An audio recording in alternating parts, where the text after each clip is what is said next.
नमस्कार दोस्तों, आज का सेशन बहुत इंपॉर्टेंट है क्योंकि आज हम उन चीजों को कवर करने वाले हैं जो हर तीसरे से चौथे कंपटीशन एग्जाम में आ जाती है अगर उसे इकोलॉजी से रिलेटेड क्वेश्चन पूछना है।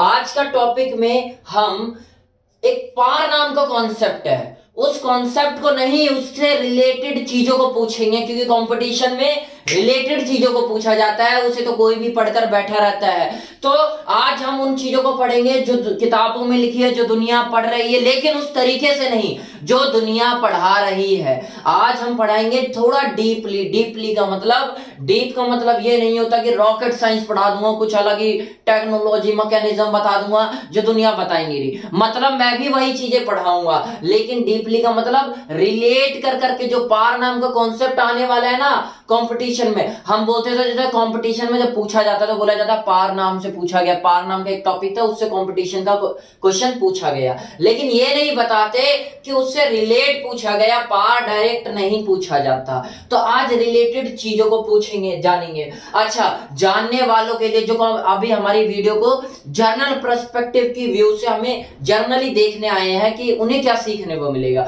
तो उन्हें क्या सीखने को मिलेगा, उन्हें कैरोटीनॉइड वो जानते हैं लोग। कैरोटीनॉइड सुनते क्या बोले सर, ये एक ऐसा मॉलिक्यूल होता है जो पिगमेंट होते हैं, जो क्लोरोफिल नाम की जो चीजें होती है ना, उनको सन की एब्जॉर्ब लाइट प्रोवाइड करता है। अच्छा, ये प्रोवाइड करता है, तो PS1 PS2 क्या है, क्लोरोफिल का काम क्या है फिर तो अगर इसका काम, सबका काम एक ही काम है क्या, तो इसका क्या मेन फंक्शन है उसके बारे में जानेंगे। और क्या जानेंगे कि हमने वेवलेंथ का कॉन्सेप्ट और फ्रीक्वेंसी का कॉन्सेप्ट कुछ पिछली क्लास में क्लियर कर दिया था अच्छे से। तो आज हम उससे रिलेट करके ये जानेंगे कि रेड लाइट जो होती है वही पेड़ क्यों एब्जॉर्ब करते, जबकि ये कम एनर्जी देता है, और ब्लू और ग्रीन लाइट होती है जो स्पेक्ट्रम में वो ज्यादा एनर्जी प्रोवाइड करती है, लेकिन फिर भी क्यों रेड लाइट ही प्लांट एब्जॉर्ब करते हैं फोटोसिंथेसिस के लिए। इन चीजों को जानेंगे, ठीक है। और कुछ एक दो कंट्रोवर्शियल टॉपिक को उठा लेंगे।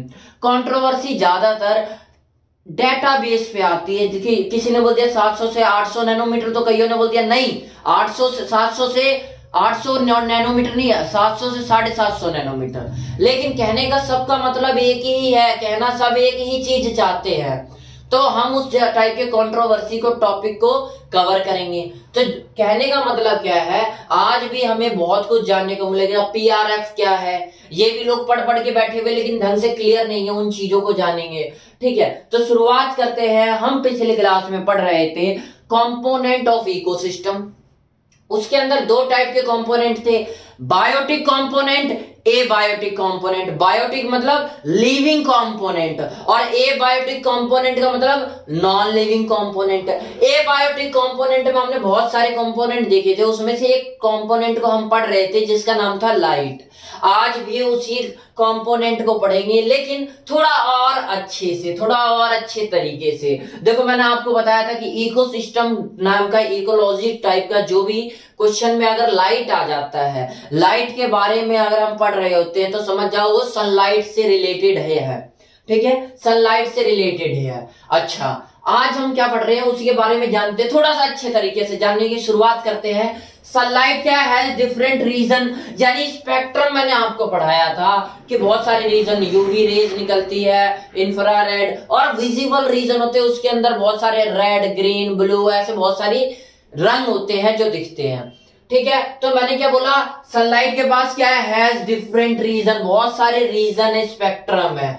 इन यूज इन इकोसिस्टम, इसके अंदर इकोसिस्टम के अंदर यूज कैसा होगा सनलाइट का, सनलाइट का इकोलॉजी के अंदर क्या यूज है। इसका यूज बायोलॉजी में क्या है, सिंपल सा है, for taking nutrition and doing photosynthesis. मैंने बोला बायोलॉजी, तो बोले सर कभी आप इकोलॉजी बोल रहे हो, कभी आप बायोलॉजी बोल रहे हो। यार इकोलॉजी है क्या, जनरली वो भी तो भाई बायोलॉजी का ही टॉपिक है, तो मैं बायोलॉजी भी बोल सकता हूं। तो बायोलॉजी के अंदर अगर सनलाइट का वर्क क्या होगा, अधिकतर क्या काम होगा, taking energy and doing photosynthesis.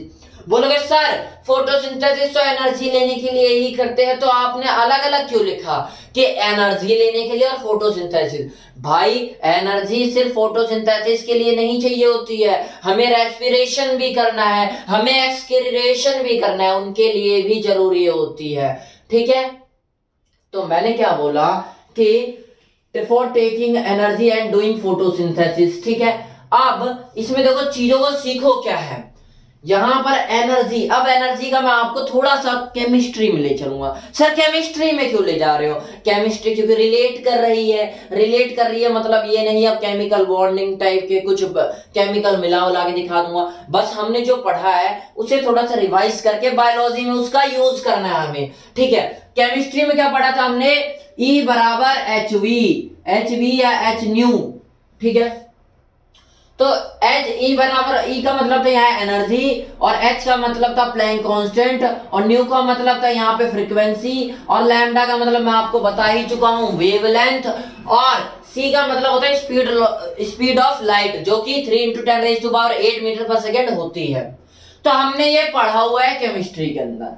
तो हमें क्या करना है? अब देखो न्यू बराबर आपको भी पता है, न्यू बराबर क्या होता है? SC/λ, यह आपने पढ़ रखा है। न्यू बराबर क्या होता है? SC/λ। तो न्यू के बराबर में मैं SC/λ पुट कर दिया, तो यहां से एक चीज सीखने को मिली कि देखो वैसे भी आप समझते हो न्यू मतलब फ्रीक्वेंसी एनर्जी का अगर डायरेक्टली प्रोपोर्शनल है, बराबर का मतलब ये बढ़ेगा तो ये भी बढ़ेगा। अगर न्यू डायरेक्टली प्रोपोर्शनल है तो हमने पहले भी पढ़ रखा है लैम्डा क्या होता है, वेवलेंथ क्या होती है फ्रीक्वेंसी की, इनवर्सली प्रोपोर्शनल, उल्टा होता है। तो न्यू के प्रोपोर्शनल डायरेक्टली प्रोपोर्शनल क्या है? एनर्जी। तो लैम्डा क्या होगी? इसकी इनवर्सली प्रोपोर्शनल होगी। इनवर्सली प्रोपोर्शनल मतलब अगर एनर्जी बढ़ेगी तो लैम्डा अपने आप घटेगा, अगर लैम्डा घटेगा तो एनर्जी बढ़ेगी। ये चीज समझ में आ रही है? देखो रिलेशन से मैं बस इतना सा पॉइंट ही समझाना चाहता हूं, क्योंकि अगर मैं डायरेक्ट लिख दिया होता तो आप बोलती आया कहां से। तो मैं आपको बताना चाहता हूं कि आपने ये सब चीजें पढ़ रखी है। तो E बराबर H न्यू में क्या है? H न्यू में न्यू की वैल्यू पुट कर दिया C/λ। ये हमें पता है फ्रीक्वेंसी बराबर C/λ होता है, क्योंकि हमने क्या पढ़ा था? स्पीड ऑफ लाइट बराबर हमने पढ़ा था न्यू लैम्डा बराबर HV। अब देखो मैंने क्या बोला, ध्यान से समझो मैंने क्या बोला। यहां मैंने क्या बोला, और यहां पे स्पीड ऑफ लाइट रख दिया था मैंने, समझो बात को। H बराबर क्या बताया था? Speed of light by new, और न्यू मतलब होता है ये वाला। ठीक है, और अगर मैं उसे इधर ले जाऊंगा तो ऐसे नहीं हो जाएगा HV/λ। ठीक है, समझ रहे हो बात को मैं क्या कहना चाहता हूं? तो जनरली मैंने क्या किया है, ये वैल्यू को बस यहां पर पुट कर दिया, न्यू के बराबर C/λ। तो यहां से हमें इतनी सी चीज सीखने को मिली कि जो एनर्जी होती है वो इनवर्सली प्रोपोर्शनल होती है लैम्डा के, यानी लैम्डा यानी वेवलेंथ है, अगर वो बढ़ेगी तो एनर्जी अपने आप कम होगी। तो अब मेरे को एक बात बताओ, रेड की लैम्डा बढ़ी है या वायलेट की? रेड की बढ़ी है या वायलेट की? तो आपको मैंने पिछली क्लास में ये समझाया था कि रेड की जो वेवलेंथ होती है वो काफी लंबी होती है, और वायलेट की जो होती है वो शॉर्टेस्ट होती है, लॉन्गेस्ट होती है विजिबल रीजन में। वैसे तो और भी होती है लॉन्गेस्ट, लेकिन विजिबल स्पेक्ट्रम में जो सबसे लॉन्गेस्ट वेवलेंथ होती है वो रेड की होती है, और शॉर्टेस्ट वेवलेंथ वायलेट की होती है। अब तुम एक बात बताओ, लैम्डा इसकी लॉन्गेस्ट है, यानी सबसे ज्यादा है लैम्डा। अगर ज्यादा लैम्डा है तो एनर्जी कम मिलेगी। तो क्या प्लांट को रेड यूज करना चाहिए या वायलेट? वायलेट शॉर्ट है। अगर इसकी लैम्डा वेवलेंथ शॉर्ट है, कम है, मतलब यह एनर्जी ज्यादा देगा। अगर एनर्जी ज्यादा देगा तो कौन चाहता है प्लांट की भाई कम एनर्जी लूं? सभी चाहते हैं ना कि आराम से हमें ज्यादा एनर्जी मिल जाए, सभी चाहते हैं। फिर भी प्लांट रेड को यूज करता है, ना कि वायलेट को। प्लांट अपने फोटोसिंथेसिस प्रोसेस को छोड़ के और भी प्रोसेस को करने के लिए जो एनर्जी टेक करता है स्पेक्ट्रम के कलर से, वो स्पेक्ट्रम का कलर जो होता है वो होता है वायलेट, क्योंकि शॉर्टर है, शॉर्टेस्ट वेवलेंथ है, सबसे कम छोटी वेवलेंथ है।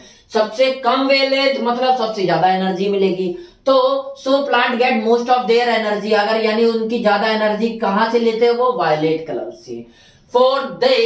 For doing other life process like respiration. मैं अभी फोटोसिंथेसिस के बारे में पढ़ा रहा हूं, तो मैं कह रहा हूं क्या, रेस्पिरेशन टाइप, ये अलग लाइफ प्रोसेस, और भी लाइफ प्रोसेस होते हैं, एक्सक्रीशन, रेस्पिरेशन, ट्रांसपिरेशन, उन सब के लिए जो मोस्ट ऑफ एनर्जी प्लांट जो एक्वायर करेगा, जो प्राप्त करेगा, गेट करेगा, वो कहां से करेगा, वो वायलेट कलर की उससे करेगा, कलर से जो कि सनलाइट से आ रहे हैं। तो विजिबल स्पेक्ट्रम में बहुत सारे कलर होंगे, उसमें से वायलेट कलर को वो यूज करेगा अपने most of the energy sources के लिए। उसके बाद रेड क्या है, लॉन्गेस्ट वेवलेंथ। लॉन्गेस्ट वेवलेंथ है, मतलब इस रिलेशन से क्या समझ में आ रहा है, एनर्जी वो कम से कम देगा, यानी गिव लीस्ट एनर्जी, कम एनर्जी देगा। अच्छा सर, अगर ये कम एनर्जी देगा तो क्यों हम रेड का यूज करते हैं, या आपने सुना होगा, तो उसके बारे में पढ़ते। देखो मैं आपको पहले सिंपल सी भाषा में समझा दूं एक चीज, कि जो प्लांट होते हैं वो फोटोसिंथेसिस करते वक्त सबसे ज्यादा, ये मैंने एकदम साफ करेक्ट एग्जैक्ट फिगर है कि रेड जो होता है वो सबसे ज्यादा लेते हैं, जिसका वो रेंज कितनी होती है, तो 600 से 700 नैनोमीटर रेंज होती है इस कलर की।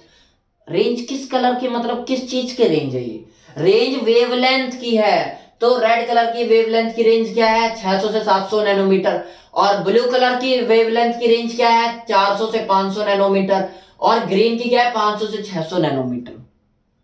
ये मैंने बिल्कुल ऑर्डर वाइज लिखा है। प्लांट फोटोसिंथेसिस करते वक्त हमें फोटोसिंथेसिस के बारे में मेनली पढ़ना है लाइट से।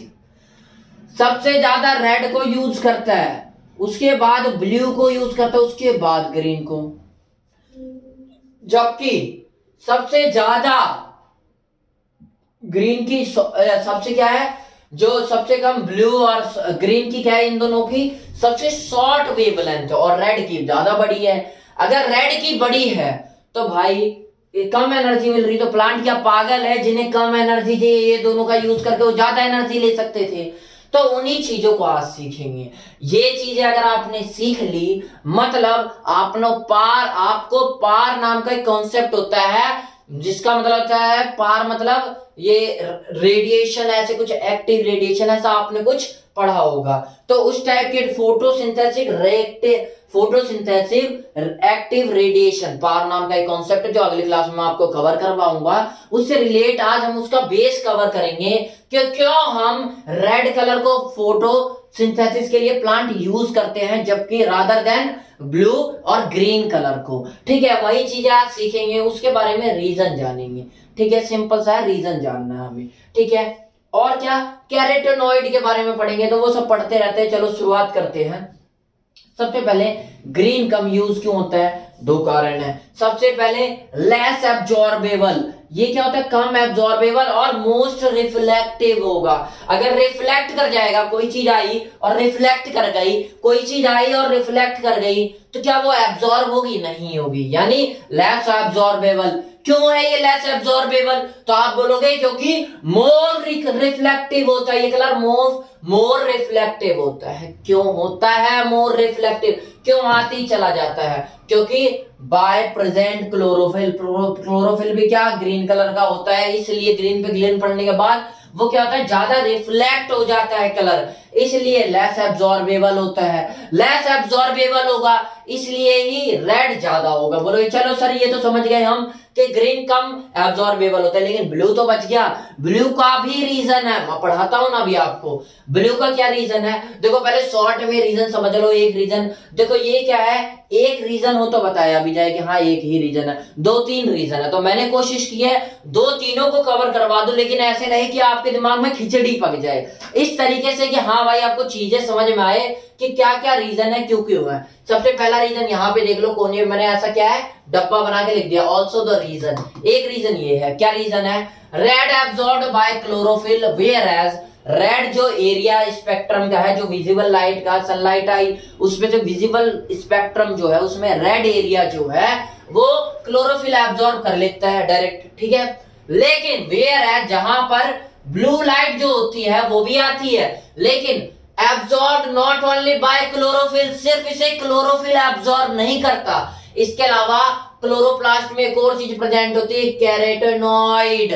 प्लांट सेल में कैरोटेनॉइड प्रेजेंट होता है, जो क्या करता है, it does not transfer absorbed energy efficiently to chlorophyll. ये क्या करता है, एफिशिएंटली इतनी, जैसे मान लो 100 रुपए होता है ना, ऐसी कुछ अमाउंट में, इतनी अमाउंट में एनर्जी आई, तो ये इतना का इतने एफिशिएंटली पूरी तरीके से उसे ट्रांसफर नहीं कर देगा कि भाई मेरे पास सूरज ने एनर्जी दी है, लो मैं आपको देता हूँ रेड की ब्लू की एनर्जी। उसे ब्लू एनर्जी अपने लिए भी चाहिए होती है। क्यों? Thus some part of absorbed light in the blue light, क्या बोला? Thus some part of absorbed light in the blue is not going to photosynthesis। मैंने क्या बोला? फोटोसिंथेसिस के लिए उसके पास एनर्जी है ब्लू लाइट, उसे खुद भी जरूरत है, तो वो क्या करेगा? वो सारा थोड़ा दे देगा, जो बचेगा वही तो देगा। फल, पेट क्या करता है? पहले एनर्जी अपने लिए लेता है, जो बचता है वो फल के रूप में दे देता है कि हाँ भाई तुम्हारा भी काम चल रहा है, हमारा भी काम चल रहा है। तो वो भी ऐसे ही करेगा कि एनर्जी आई तो पूरी एफिशिएंटली जितनी आई उतनी ही नहीं दे देगा, कुछ उसको वो भी एब्जॉर्ब करेगा। क्यों एब्जॉर्ब करेगा? भाई सर क्या मतलब उसका एब्जॉर्ब करने का? दे देना चाहिए भाई, उसका भी तो काम है। उसका क्या काम है? अब लो सर, कैरोटीनॉइड का काम होता है flow of light in form of chemical energy transfer to the chlorophyll for photosynthesis. बोलोगे सर इसका काम होता है केमिकल एनर्जी में कन्वर्ट करके, ये क्या करता है? क्लोरोफिल को प्रोवाइड करना काम होता है, यही होता है, तो दे देना चाहिए था। इसके अलावा भी होता है जिसके लिए वो ब्लू लाइट जो होती है उसे एब्जॉर्ब करता है। एक तो काम बता दिया मैंने, फ्लो ऑफ लाइट, जो बच रही उन लाइट को दे देगा, किस लिए? Flow of light in form of chemical energy बना के ये ट्रांसफर कर देगा क्लोरोफिल को, ताकि वो फोटोसिंथेसिस कर पाए। लेकिन उसका दूसरा काम है, इसलिए वो थोड़ी सी एनर्जी जो लाइट फॉर्म में आई है उसे यूज करता है। ठीक है, किस लिए? एक्ट एज द, क्योंकि ये कैरोटीनॉइड एक फोटो प्रोटेक्टिव एजेंट की तरह काम करता है। फोटो प्रोटेक्टिव एजेंट मतलब वो एजेंट जो फोटोन्स, जो सन की लाइट किस फॉर्म में आते हैं? फोटोन के फॉर्म में, तो उसे अच्छे से प्रोटेक्ट कर पाए। ठीक है, विच प्रिवेंट, ये एजेंट का काम क्या होता है? काम क्या होता है देखो, विच प्रिवेंटिंग, जो कि रोकता है, क्या रोकता है? The harmful photo dynamic reaction. Photodynamic reactions होती है कुछ जो हार्म कर सकती है प्लांट सेल को, उसे ये रोकता है। कौन रोकता है? कैरोटीनॉइड। इसलिए इसे फोटो प्रोटेक्टिव एजेंट कहा जाता है। कैसे रोकता है? By stabilising the pigment protein complexes. जो पिगमेंट प्रोटीन कॉम्प्लेक्स होता है उसे स्टेबलाइज करके रखता है, जिससे फोटोडायनेमिक रिएक्शंस नहीं होती जो कि हार्मफुल होती है प्लांट सेल के लिए। तो आपको समझ में आया होगा कैरोटीनॉइड का काम।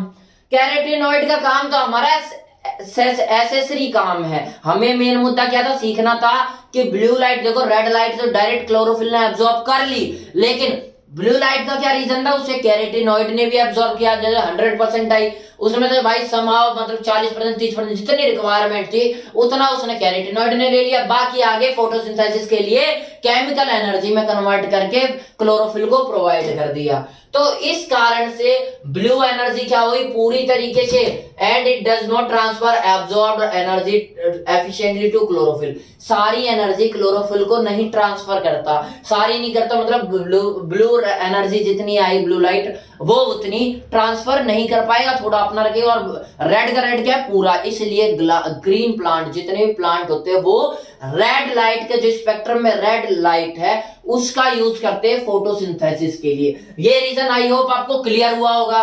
इसके अलावा और रीजन क्या होता है समझो। क्या रीजन होता है?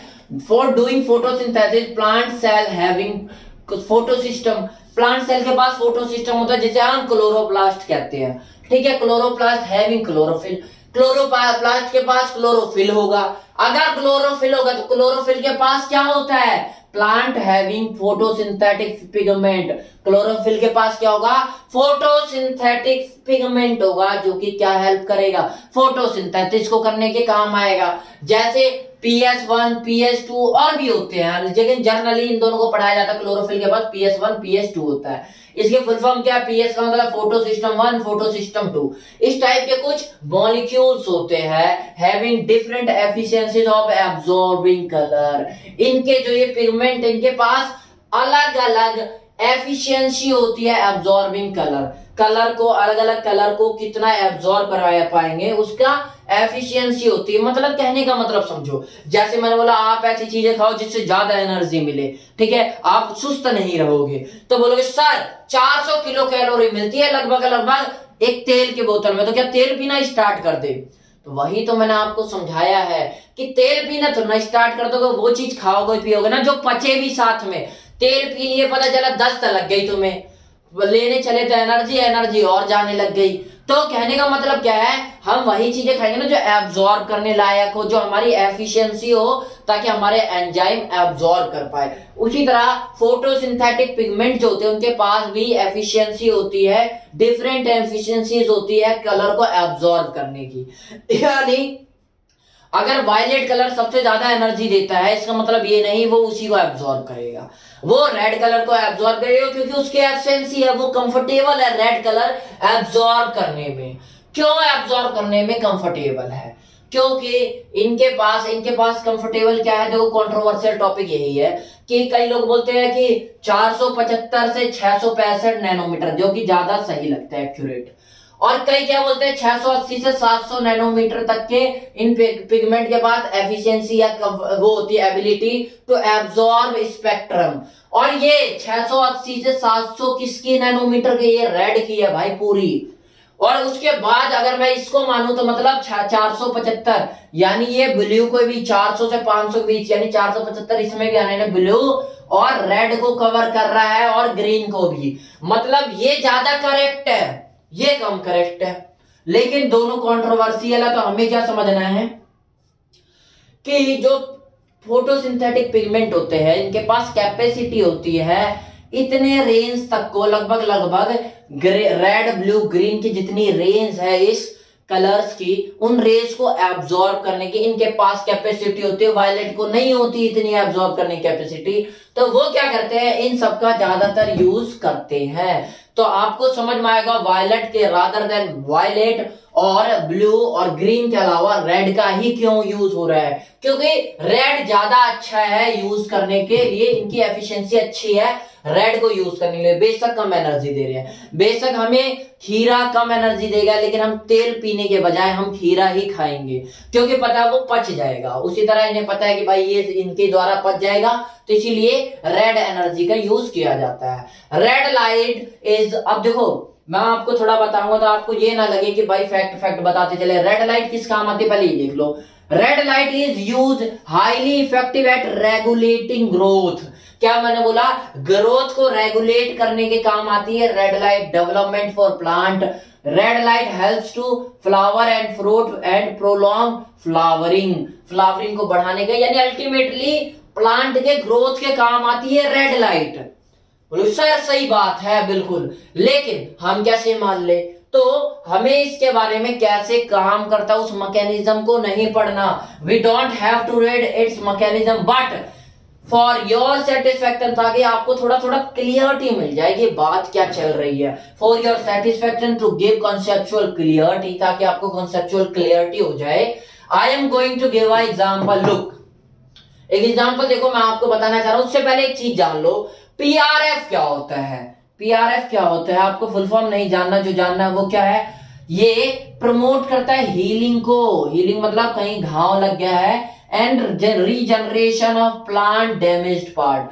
प्लांट के जो डैमेज पार्ट हो गए हैं उसे रीजनरेशन में वापस उगाने में और डैमेज पार्ट को हीलिंग करने में, चिकित्सा करने में, उसके इलाज करने में काम आता है पीआरएफ। ये जान लो क्योंकि आगे अब काम आने वाला है। ठीक है, जानते हैं क्या काम आ रहा है। देखो मैंने आपको कहा रेड लाइट बहुत काम के डेवलपमेंट करवा रही, क्यों करवा रही, कैसे करवा रही है, उसे देखो क्या है। इसका एक काम क्या है, red light from sun convert chromoprotein. Chromoprotein होता है क्लोरोप्लास्ट पिगमेंट के अंदर, क्रोमोप्रोटीन, जो कि इसको एक्टिव फॉर्म में ला देती है। रेड लाइट क्या करती है, रेड लाइट जो है वो क्रोमोप्रोटीन को उसके एक्टिव फॉर्म में ला देती है, जो कि अगर ये एक्टिव फॉर्म में आया, कौन सा है क्रोमोप्रोटीन का एक्टिव फॉर्म, पीआरएफ, तो ये क्या करेगा, विच ट्रिगर्स प्लांट ग्रोथ, जो कि प्लांट की ग्रोथ को ट्रिगर करेगा, बढ़ाएगा, कि ताकि प्लांट ग्रोथ कर पाए। ये मैंने आपको बता दिया कैसे ग्रोथ करेगा, रीजनरेशन करेगा, जो डैमेज पार्ट है उसे रीजनरेट कर देगा। हीलिंग को, यानी जो इलाज करना होगा उसका इलाज भी करेगा, तो अल्टीमेटली क्या होगा, प्लांट की ग्रोथ होगी। तो आई होप आपको समझ में आया होगा कि रेड प्लांट जो थे फोटोसिंथेसिस के लिए रेड कलर का ही यूज क्यों करते हैं। तो हमें पूरे सेशन से पार नाम का फोटोसिंथेसिस एक्टिव रेडिएशन, इसकी फुल फॉर्म है पार की। हमें उससे अगली क्लास में सीखना है, उससे रिलेटेड चीजों को जाना, मेन मुद्दा क्या जाना वो जान लो जिसके लिए क्लास ली गई है, इसलिए बस इतनी सी चीज के लिए पढ़ो। क्या चीज है? Rare photosynthesis occurs in blue and green region of sunlight. Sunlight में जो सनलाइट आती है ना उसकी रेयर फोटोसिंथेसिस, बहुत कम फोटोसिंथेसिस हो पाती है ब्लू और ग्रीन लाइट की। क्योंकि ये सारा रीजन पढ़ा दिया मैंने आपको। क्यों? अब लास्ट में एक ही चीज बोलना चाहूंगा, red light is more effective, more की जगह मोस्ट इफेक्टिव बोल सकते हो। Red light is the most effective for photosynthesis. कोई पूछ ले कौन सी लाइट होती है, बस इतनी चीज जरूर याद रखना, ये चीज बार बार रिपीटेड क्वेश्चन है ये वाला, कि कौन सी लाइट होती है जो फोटोसिंथेसिस के काम आती है, तो कौन सी है? Red light. बस इतना ही याद रखना। आई होप आपको क्लियर हुआ होगा। आज हमने बेसिक तैयार कर लिया, बेस तैयार कर लिया पार कॉन्सेप्ट को सीखने के लिए। अगली क्लास में उसी को डिस्कस करेंगे। आई होप आपको बहुत कुछ आज जानने को मिला होगा। नमस्कार, आज के लिए इतना बहुत है।